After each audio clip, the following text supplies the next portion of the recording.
Hi అండి. మా ఇంటి పక్కనే ఒక కోళ్ల ఫారం ఉండేది. ఆ కోళ్ల ఫారంలో చాలా కోళ్ళు ఉండేయన్నమాట. ఆ కోళ్ళు గుడ్లు పెడుతూ ఉండేయి. వాళ్ళు ఆ కోళ్ళు గుడ్లు అమ్మేసి వాటిలతో జీవనం సాగిస్తూ ఉండేవాళ్ళు. అలా సాగిస్తూ ఉన్నప్పుడు కొన్ని రోజుల తర్వాత వాళ్ళ కోళ్ల ఫారంలోకి ఒక పెద్ద కొండ చిలువైతే వచ్చింది.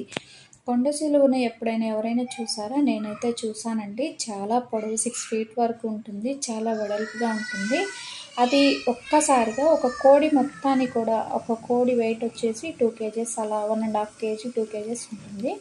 అలా అన్నటువంటి ఒక కోడి మొత్తాన్ని కూడా అది అలాగే మింగేస్తుంది. అలాగా 4 కోళ్ళనైతే మింగేసింది.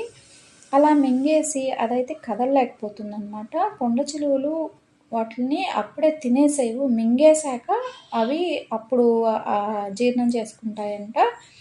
ఇక అలాగ కదలలేక అలాగ పడిపోయుంటే వాళ్ళు చూసారు. ఇక కోళ్ళన్నీ బాగా అరుస్తూ, భయపడుతూ, గోల చేస్తూ ఉన్నాయి. అబ్బా! ఏమైందా అని చెప్పేసి అందరూ వెళ్లి చూస్తే అక్కడ ఒక పెద్ద కొండ చిలువ అలా కదలకుండా పడిపోయింది. ఇంకా అలా ఉండే కొండ చిలువని అందరికీ చూడగానే భయమేసిద్ది కదండీ! చాలా భయపడిపోయారు.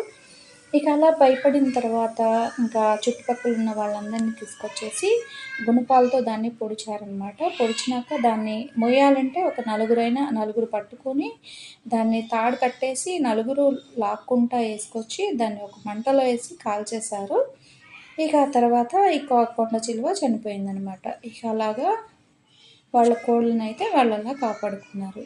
అయితే ఈ స్టోరీ మీకు నచ్చితే లైక్ చేసి, షేర్ చేసి, సబ్స్క్రైబ్ చేసుకోండి. మరిన్ని స్టోరీస్ కోసం నా ఛానల్‌లో చూస్తూనే ఉండండి. Thanks for watching.